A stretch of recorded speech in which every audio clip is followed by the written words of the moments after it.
বিরতির পর সকলের বাংলাদেশ আপনাদের সবাইকে স্বাগত। রুনি আছেন, জুলা জুবের আপনাদের সাথে আছি। এবং আজকের দিনটি কত মহান, কত অসাধারণ, কত গুরুত্বপূর্ণ, সারাদিন জুড়ে যারা এই কথাগুলো বলবেন তাদের কাছে একটু বাস্তব প্রশ্ন রাখতে চাই। সত্যি কথাটুকু আজ সারাদিন বলবার চেষ্টা করবেন। এবং সেই সাথে আজকের যেই স্লোগানে এই দিবসটি পালিত হচ্ছে, অধিকার, সমতা, ক্ষমতায়ন, নারী ও কন্যার উন্নয়ন, কতখানি এই স্লোগানের সপক্ষে থেকে আমরা আমাদের অবস্থান নিশ্চিত করতে পারবো কিংবা পেরেছি বিগত লম্বা সময়, একটু এই প্রশ্নটি নিজের কাছে রাখবেন। আজ নিশ্চয়ই অনেক জ্ঞানগর্ভ আলোচনা হবে, বিশ্বের বিভিন্ন প্রান্তে হবে, বাংলাদেশেও ঠিক তেমনটাই হবে। কতখানি আমরা তার বাস্তবায়ন করতে পারবো এই প্রশ্নটুকু মাথায় রেখে এই আলোচনাটুকু করবেন। তবে আজ আমরা একটু ভিন্নভাবে আমাদের সকালটা পরিকল্পনা করেছি, জানি না কতটুকু সফল হব। একজন নারী অধিকার কর্মী আমাদের সাথে স্টুডিওতে আছেন তাহিয়াতুল জান্নাত রেমি, তার সাথে আমরা কথা বলবো স্টুডিওতে। এবং একজন আমাদের সাথে অনলাইনে যুক্ত হচ্ছেন ফারিয়া মিম, যিনি মূলত আইন গবেষক, তিনিও আমাদের সাথে যুক্ত হচ্ছেন। স্বাগত আপনাদের দুজনকেই সকালের বাংলাদেশে। রেমির কাছে সরাসরি একটি সহজ প্রশ্ন, কেমন আছি? মনে হয় দম বন্ধ হয়ে যায়। সেটা হচ্ছে শুধুমাত্রই আমার কাছে মনে হয় নারী হিসেবে। পুরুষের জায়গা থেকে পুরুষ বন্ধুদের সঙ্গে যখন কথা বলি, প্রশ্ন ছুড়ে দিই, একই ধরনের অভিজ্ঞতার মধ্য দিয়ে তারা যাচ্ছে না। অবশ্যই সেটা পোশাকের জন্য, সেটা আমি কি লিখছি সোশ্যাল মিডিয়ায়, যেহেতু এখন আমরা লেখার জন্য অনেক বড় একটি বিস্তৃত জায়গা পেয়েছি, রাতে ঘরে ফিরতে কটা বাঁচলো সেটার জন্য।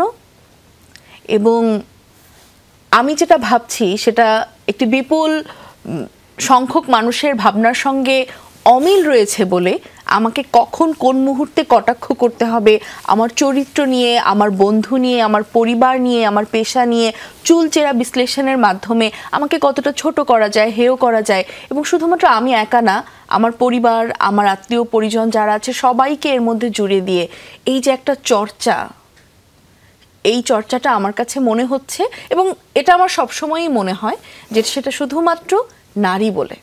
এবং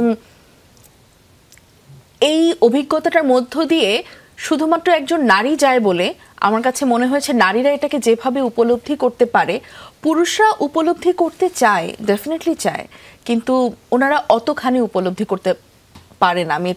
আমার এটা মনে হয়।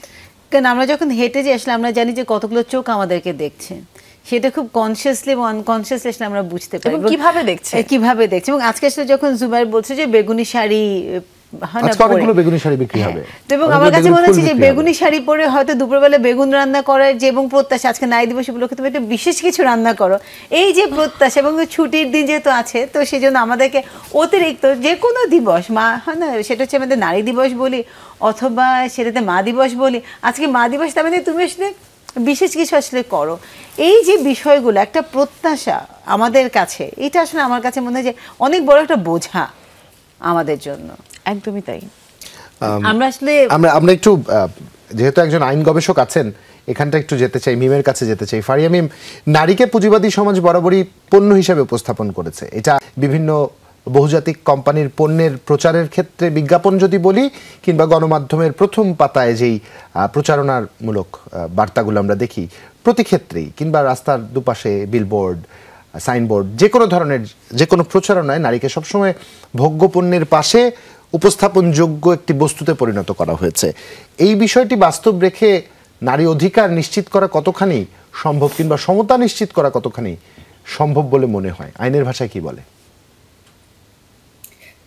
আইনের দিক থেকে যদি আমরা দেখতে যাই, যেটা আপনি বললেন বা ডেসক্রাইব করলেন বর্তমান অবস্থাতে, সেটা হচ্ছে আমাদের মানসিকতারই একটা প্রতিফলন। এবং নারীর যে এবারে যে আমাদের নারী দিবসের প্রতিপাদ্য বিষয়টা রয়েছে, অধিকার, সমতা, ক্ষমতায়ন, আমরা আসলে ক্ষমতায়নের বিষয়টাকেই অন্যদিকে নিয়ে গিয়েছি, এবং ক্ষমতায়নের বিষয়টাকে আসলে আমরা আমাদের মতন করে সংজ্ঞায়িত করতে চাই। এ কারণে বাংলাদেশে এমন কিন্তু না যে আইন নেই, আইন কিন্তু আছে, আইনের কিন্তু সংস্কার হচ্ছে এবং আইনকে নিয়েই আগানোর একটা প্রচেষ্টা চলছে। কিন্তু যারা আইন প্রণয়ন করছেন তারা আসলে কতটুকু জেন্ডার সেনসিটিভ, কিংবা যারা আইনটা নিয়ে কাজ করছেন মূল জায়গাগুলোতে, যেমন কোনো একটা ঘটনা যখন ঘটে তখন কিন্তু আমাদের সর্বপ্রথম থানায় যেতে হয়। তো থানার সে অফিসারটা কতখানি জেন্ডার সেনসিটিভ, বা থানার সে অফিসারটার কতখানি একটা বিষয় নিয়ে বা সেই বিষয়টাকে নিয়ে, বা নারী একজন ভুক্তভোগী নারী এসেছেন সেই বিষয়টা নিয়ে তিনি কতটুকুন জানেন বা তার মধ্যে কতটুকু সেই নৈতিকতাটা আছে। কিংবা বর্তমানে আমরা প্রায়ই শুনছি যে কোন রকমের কমপ্লেন্টস নেওয়া হচ্ছে না, মেডিকেল কলেজগুলোতেও অনেক রকমের বাধা প্রতিপত্তির সম্মুখীন হতে হচ্ছে নারীদেরকে। আসলে আইন থাকলেই তো মূলত হবে না, আইনের যে প্রয়োগটা আছে সেটা আমাদেরকে বাস্তবায়ন করতে হবে, এবং প্রয়োগের বাস্তবায়নের আগে আসলে আমাদের মধ্যে জানতে হবে বা বুঝতে হবে যে জিনিসটা আসলে কি নিয়ে লেখা, এবং নারীদের বিষয়ে সেনসিটিভিটিটা আমাদের কেন প্রয়োজন। যদিও আমরা 16 ডেজ অফ অ্যাক্টিভিজম করে থাকি, আমরা নারী দিবস পালন করে থাকি, কিন্তু এগুলোকে আসলে ওই যে এক্সাম্পলটা আপনি শুরুতে দিলেন যে বিভিন্ন পণ্য হোক বা বিলবোর্ডে হোক, এগুলো আসলে বিলবোর্ড পর্যন্তই সীমাবদ্ধ রয়ে গিয়েছে, কিংবা আমাদের অনুষ্ঠান করা পর্যন্তই সীমাবদ্ধ রয়ে গিয়েছে। যে মেসেজগুলো আমরা সবসময় দেওয়ার চেষ্টা করছি বা চেষ্টা করে আসছি বা দিচ্ছি, সেটা কিন্তু আসলে আমাদের কনসার্ন জায়গাগুলো পর্যন্ত পৌঁছাচ্ছে না। তো এই কারণে আসলে আইন থাকা সত্ত্বেও আইনের যদি আসলে প্রয়োগটা না হয়, যতটুকুনি আছে আমাদের কাছে আইন, সেটাও যদি প্রয়োগটা ঠিকভাবে না হয়, তাহলে আমাদের আসলে কোনো দিকেই তাকানোর সুযোগ সেভাবে থাকে না। সাম্প্রতিক সময়ে আমরা যতগুলো ঘটনা দেখলাম, গতকালকে থেকে শুরু, এই পুরো জাস্ট একটা সপ্তাহেরই যদি আমরা এক্সাম্পল দিই, আমাদের কিন্তু সারা বছর কিন্তু এখনো পড়ে আছে। কেবল কিন্তু আমরা 8ই মার্চে আছি, আমাদের জন্য বছরটা এখনো পড়ে আছে। কিন্তু গত এক সপ্তাহেই, এই নারী দিবসের আগের সপ্তাহটাতেই যে পরিমাণে আমরা ঘটনা দেখলাম, সেখানে কিন্তু আমরা আইনের প্রয়োগ দেখলাম, আইনের অপপ্রয়োগ দেখলাম, আমরা কিন্তু সবটাই কিন্তু উইটনেস করে ফেলেছি। সো আইনের দিক থেকে অবশ্যই আমাদের আরো বেশি সতর্ক হতে হবে, আরো বেশি সংবেদনশীল হতে হবে, সবচেয়ে প্রথম এবং সর্বোচ্চ গুরুত্বপূর্ণ নারী ও শিশুদের বিষয়ে। এবং প্রতিটা বিষয় আসলে আমাদের ফেসবুকে যে কথাটা হচ্ছিল যে এত আলোচনা সমালোচনা পর্যালোচনা হচ্ছে, একটা সময় কিন্তু ইদানিং কালে একটা ট্রেন্ডও দেখা যাচ্ছে যে সবকিছুকে আমরা হাসির জিনিসে পরিণত করে ফেলছি। এই জিনিসটার দিকেও কিন্তু আমাদেরকে একটু সতর্কতার সাথেই অসংখ্য ধন্যবাদ। আপনি থাকবেন আমাদের সাথে। হ্যাঁ, খুব চমৎকার একটি কথা বলছেন। আপনি থাকবেন আমাদের সাথে, আপনার সাথে আমরা এই আলোচনা আরো দীর্ঘায়িত করতে চাই। তবে আমাদের স্টুডিওতে আছেন তাহিয়াতুল জান্নাত, তার কাছে একটু ফিরতে চাই। একটা ছোট্ট প্রশ্ন, নারীকে পণ্য হিসেবে উপস্থাপন করে অধিকার কতখানি নিশ্চিত করা যাবে নারীর? আদৌ যাবে কিনা? নারীকে পণ্য হিসেবে উপস্থাপন করছে কারা? বাণিজ্যিক প্রতিষ্ঠান, পুঁজিবাদী সমাজ। হ্যাঁ, আমি সেখানেই আসছিলাম। এবং সেখানে নারী সচেতন এবং অসচেতন ভাবে নিজেই বারবার যুক্ত হচ্ছে। তার মানে হচ্ছে নারী এখনো তার অধিকার সম্পর্কে সচেতন না। এবং আমরা সবাই যে কোনো ক্ষেত্রেই দেখব, আপুও দেখবেন, আপনি আছেন, যে কোনো একটি নেগেটিভ ইনফরমেশন যখন সোশ্যাল মিডিয়ায় ভাইরাল হয়, সেটা যদি নারীর তথাকথিত চরিত্র, যে সমাজের স্ট্যান্ডার্ডের যে চরিত্র একজন নারীর, বা সমাজের স্ট্যান্ডার্ডে বা পুরুষের স্ট্যান্ডার্ডে নারীর যেই সৌন্দর্য, সেটার বাইরে আউট অফ বক্স যদি কোনো একজন নারী হয়ে থাকেন, তখনই শুধুমাত্র পুরুষ নয়, নারীরাও সেই নারীটিকে বুলি করতে শুরু করে। এর মানে হচ্ছে নারীরা নিজেও তাদের অধিকার সম্পর্কে অ্যাওয়্যার না, এবং তার ফ্রিডম অফ স্পিচ বা চয়েস নিয়ে অন্য নারীরাও অ্যাওয়্যার না। এটা নিয়ে কথা বলবো, আরেকটু ডিটেইলে কথা বলবো, এটা নিয়ে ফেরত এসে এটা নিয়ে আমাদের কথা চলতে থাকবে। তো দর্শক, আজকে একটু ধৈর্য ধরে সেটের সামনে বসুন, একটু মনটাকে উদার করে সেটের সামনে বসুন। ফিরছি এক্ষুনি, সাথেই থাকুন। বিরতির পরে সবাইকে স্বাগত। যমুনা টেলিভিশনে রুনি আছে, সাথে আছে জুবাইর, এবং কথা হচ্ছিল আজকে আমাদের সাথে যে অতিথি আছেন তার সাথে তাহিয়াতুল জান্নাত মিম রেমি আর রেমি একত্র হয়ে গেছে। যে আমরা আবার রেমির কাছে আসতে চাই। তাহিয়াতুল জান্নাত রেমি, যে প্রসঙ্গটাই ছিলাম, পুঁজিবাদী সমাজ তাকে পণ্য বানাচ্ছে।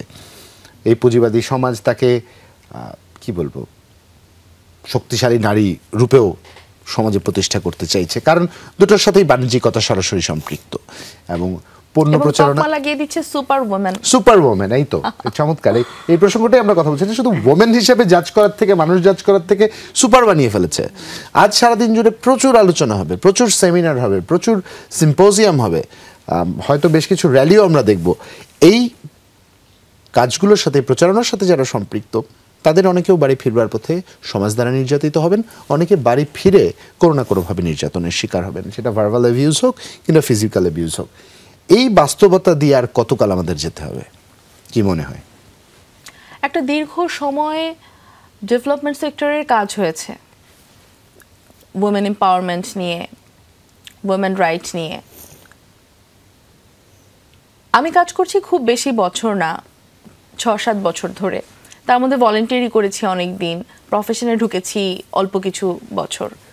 কিন্তু এই যে দীর্ঘ সময় এত এনজিও, আইএনজিও, এত ফরেন অর্গানাইজেশন ফান্ডিং করলো উইমেন এম্পাওয়ারমেন্টের ওপরে, আর আজ আমার ঘরের বাইরে কথা শুনতে হয়েছে শুধুমাত্র 4 হাতের একটা ওড়নার জন্য আমি লাঞ্ছিত হচ্ছি। এবং তার চেয়ে চাইতেও ভয়ানক কথা, আমি যখন আমার সেই রাইটের জন্য মাঠে নামছি, আমার পাশে আমি আমার অনেক বন্ধুদের পাচ্ছি না, অনেক নারীদেরকে অ্যাক্টিভিস্ট হিসেবে পাচ্ছি না। শুধুমাত্র তারা ভয় পাচ্ছে যে আমি যখন অধিকারের জন্য, বা আমি যখন এই নারীটি কেন লাঞ্ছিত হচ্ছে এই জন্য মাঠে নামবো অ্যাক্টিভিস্ট হিসেবে, তখন আমাকেও লাঞ্ছিত হবে এই ভয়ে। তাহলে এত বছর আমরা কি করলাম? অবশ্যই এখানে কিন্তু ভাইয়া অনেক উত্তর চলে আসে যে এত বছর ধরে বাংলাদেশে তাহলে উইমেন এম্পাওয়ারমেন্টের নামে কি হলো, যে এটা কি শুধুমাত্র মেয়েদেরই করার কথা? এখানে কি পুরুষদের কোনো দায়িত্ব নেই? পুরুষদের কি মানে এই যে করেছে তো ভিকটিমের আইডেন্টিটি ডিসক্লোজ হয়ে গেছে পুরোপুরি, যেটা কনফিডেন্সিয়াল থাকবার কথা ছিল, করেছে না পুরুষ? নাম থেকে শুরু করে তার পুরো ইনফরমেশন পাবলিক করা হয়েছে, তার ফেসবুক প্রোফাইল পাবলিক করা হয়েছে, এভরিথিং পাবলিক করা হয়েছে। এবং সবচেয়ে মজার বিষয়, আপনি দেখেছেন কিনা আমি জানি না, আপনি দেখবেন পোশাক নিয়ে যখন কটাক্ষ করা হয় কোনো নারীকে নিয়ে, বা যে কোনো নারীর চলাফেরার জন্য যে কোনো কিছু নিয়ে যখন কটাক্ষ করা হয়, তখন সেই আন্দোলনের সারিতে পুরুষের সংখ্যা কত থাকে না। এবং যখন বাংলাদেশের কোনো জাতীয় কোনো একটা ইস্যু নিয়ে মাঠে নামতে হয়, সেই আন্দোলনে নারীর সংখ্যা কত? অবশ্যই থাকে, সিগনিফিকেন্টলি বেশি থাকে। এবং নারীরা তখন সামনে থাকে ঢাল হিসেবে।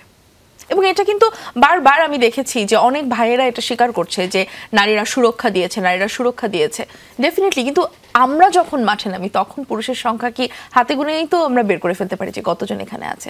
এবং সেই পুরুষদেরকেও কিন্তু আবার বুলি করা হয়, বিভিন্ন ল্যাঙ্গুয়েজে কিন্তু তাদেরকে আবার বুলি করা হয়, সোশ্যাল মিডিয়া থেকে শুরু করে ব্যক্তি পর্যায়ে, সকল পর্যায়ে। এই যে বুলিং এর বিষয়টা আছে, এই বিষয়টা নিয়ে একটু মানে আমরা হয়তো মানে আমাদের ফারিয়া মিম যে আছে আইন গবেষক, তার কাছে যেতে চাচ্ছি। তার কাছে একটা ছোট প্রশ্ন। ফারিয়া, এই যে কন্টিনিউয়াসলি ভিকটিম ব্লেমিং এবং ভিকটিম শেমিং, এবং আমরা দেখেছি রিসেন্ট একটা ঘটনাতে, আমি যদি শুধুমাত্র নাম নিয়ে সিথিকে নিয়েই কথা বলি, যে তাকে আসলে খুব সহজে যে এখানে স্লাট শেমিং করার যে বিষয়টা, আসলে এখানে আইন কতটা নারীকে সুরক্ষা দেয়? না, সেই সাথে আরেকটা ছোট্ট প্রশ্ন জুড়ে দিতে চাই মিমের কাছে। এই যে আমরা কিছুক্ষণ আগেই বলছিলাম আইডেন্টিটি ডিসক্লোজ হয়ে গেল, যারা এটা হয়তো কনফিডেন্সিয়াল রাখবার দায়িত্বে ছিলেন, তারা কি কোনোভাবে কোনো আইনের আওতায় আসবার মতো অবস্থানে আছেন কিনা, বা এরকম কোনো আইন আছে কিনা? যে প্রশ্নটা করেছেন ভুক্তভোগী নারীদের ক্ষেত্রে, সাইবারেটা আসছি, বাস্তবিক ক্ষেত্রে যখন নারীরা ভুক্তভোগী হচ্ছেন, আমাদের দেশে কিন্তু এখনো পর্যন্ত সাক্ষী সুরক্ষা আইন প্রণয়নটা করা হয়নি, বা এটার কোনো খসড়াও এখনো পর্যন্ত সার্বিকভাবে অনুমোদন দেওয়া হয়নি।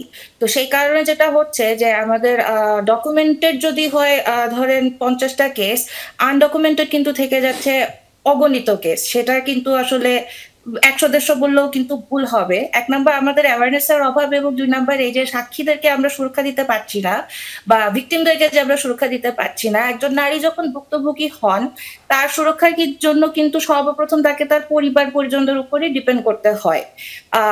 এবং সেক্ষেত্রে যেটা দেখা যায় যে পরিবারের অবহেলার কারণে, বা পরিবার জিনিসটাকে একটু বেশি বড় ইস্যু মনে করছে, এই কারণে হয়তো পরিবার তাকে সঠিক সময় বা সম্পূর্ণ সহায়তাটুকু দিতে পারে না। আমাদের দেশে বিভিন্ন শেল্টার হোম রয়েছে, কিন্তু বেশিরভাগ ক্ষেত্রে ভালো শেল্টার হোমগুলো যেগুলো, সেগুলো কিন্তু এই এনজিও গুলোই দিচ্ছে। রাষ্ট্রীয়ভাবে কিন্তু যেগুলা সংখ্যা রয়েছে সেটা কিন্তু অপ্রতুল, এবং যেভাবে এটা অ্যাক্সেস করতে হয় সে প্রসেসটাই কিন্তু বেশিরভাগ মানুষ জানেন না। এটা একটা যেমন রয়েছে, এবং সাইবার সিকিউরিটির কথা যেটা রয়েছে, যে ভিকটিম স্লাট শেমিং বলেন বা ভিকটিম ব্লেম বলেন, সেটা তো এখন অগণিত পর্যায়ে বেড়ে গিয়েছে, এবং আমাদের সাইবার সুরক্ষা আইন থাকা সত্ত্বেও আইনের প্রয়োগটা কিন্তু এখনো পর্যন্ত আমরা শক্তভাবে যেটা হওয়া প্রয়োজন সেটা কিন্তু এখনো পর্যন্ত অগণিত হারে বা মেজরিটির ক্ষেত্রে আমরা কিন্তু এই জিনিসটা দেখতে পাই না। তো এই কারণে যেটা হচ্ছে যে, যেহেতু প্রথমত যেটা আপনারা যেটা আলোচনা করছিলেন, যে অবশ্যই অ্যাওয়ারনেস এর তো আমাদের মধ্যে সবচেয়ে বড় অভাব রয়েছে, এবং নারীদের মধ্যে সবচেয়ে বড় অভাব রয়েছে। কারণ রিসেন্ট বিভিন্ন ইস্যুতে যেটা আমরা দেখলাম, যে একদল নারীও কিন্তু একটা মিছিল করেছে যে সিগারেটের এগেইনস্টে, যে যেখানে মূল বিষয়টা যে নারীকে কিন্তু কোনোভাবেই আপনি চাইলেই যে মারধর করতে পারবেন না, এটা পেনাল কোডের আন্ডারে হোক বা ধূমপান নিরোধ আইনের আন্ডারে হোক, কোনোভাবেই যে আপনি নারীকে আউট অফ নোহোয়্যার, নারী কেন, কোনো মানুষকেই, প্রথম কথা, কোনো মানুষকে যে আপনি আইন হাতে তুলে নিয়ে আইনের কাজটা আপনি করতে পারবেন না, এই অ্যাওয়ারনেস কিন্তু আমাদের মধ্যে নেই। এবং আমরা কিন্তু এখনো পর্যন্ত ডিফারেনশিয়েট গুলোই করতে পারছি না, যে আসলে কোন ইস্যুতে কোন কথাটা উঠছে এবং কোন ইস্যুতে আসলে আমাদের ফোকাস দেওয়া উচিত। এবং আরেকটা যেটা আপনারা আলোচনা করছিলেন, নারী অ্যাক্টিভিস্টদের কথা, নারী অ্যাক্টিভিস্টদের সংখ্যা কিন্তু তুলনামূলকভাবে আসলে অনেক কম, এবং অনেক ক্ষেত্রে দেখা যায় যে সবার আগে কিন্তু অ্যাটাকের শিকার নারী অ্যাক্টিভিস্টরাও হচ্ছেন।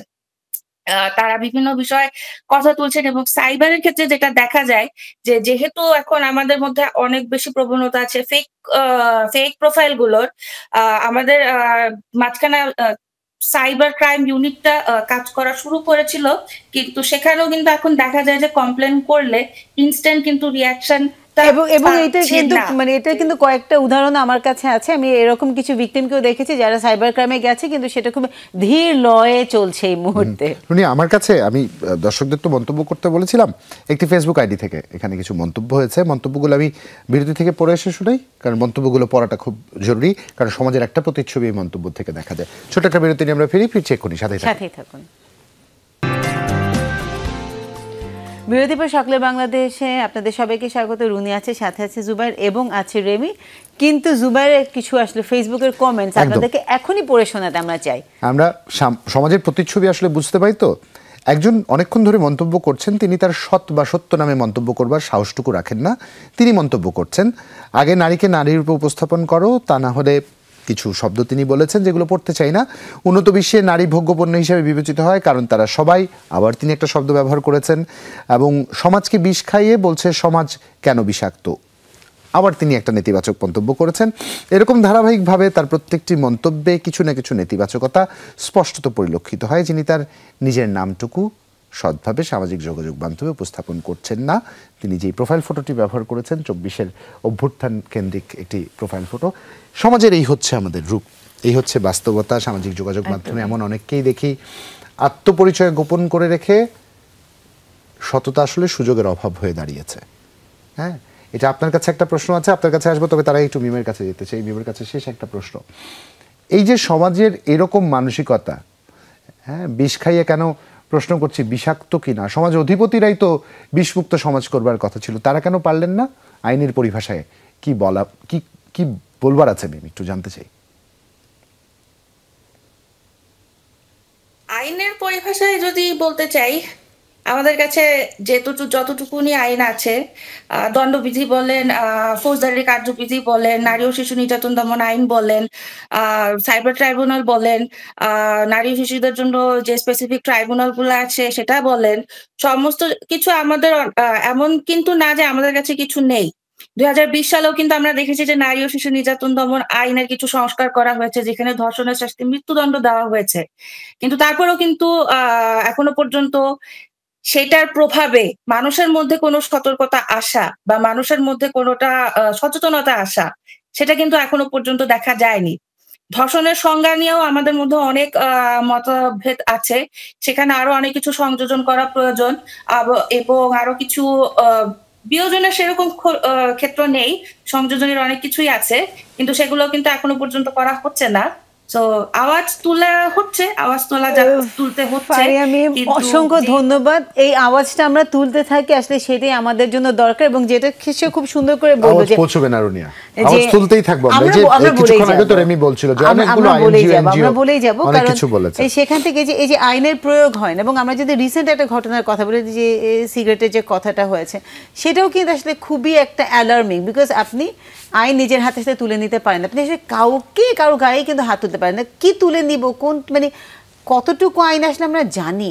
এখানে আরেকটা ছোট প্রশ্ন আছে রেমি, দুঃখিত, আমি জানি আপনি অনেক বড় একটা উত্তরের অপেক্ষা রয়েছেন।